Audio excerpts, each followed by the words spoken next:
a dramatic difference. A dramatic difference in how much you collect in normal tax about raising them, and how people feel and their incomes are going up pretty dramatically. We do have the SEC commissioner sitting in the room. What are you seeing in terms of the IPO pipeline and what it takes to go public? Are public markets broken? Because I've spoken to some investors who would make the argument that yes, they are. This is a great frustration of mine, and we've gone from, in 1996 with 8,000 public companies, we now have 4,000. And I'm talking about operating companies. And that's apples to apples. There are a lot more of these REITs and investment companies. I'm talking about companies that make stuff, sell stuff, buy stuff, et cetera. And private equity, I'm not against private equity. It's gone from owning 1,000 to 25,000. And private credit has grown like this, and the mortgage business has left the banking business pretty much. All of that was all done, and this really without any forethought on the part of our regulators. Like zero.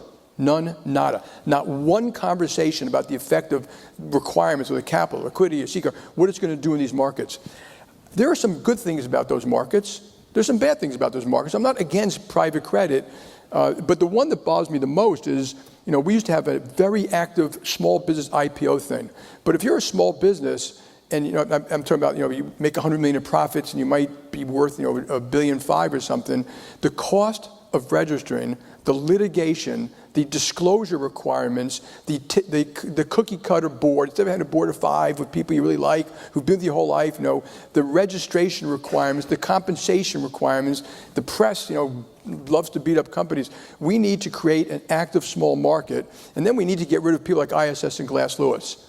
How they seeped into our system, they are like they are a cancer and it's snuck in, and I'm to blame for this too. I didn't realize it. I'm going back years ago that these guys, and who do they go to first?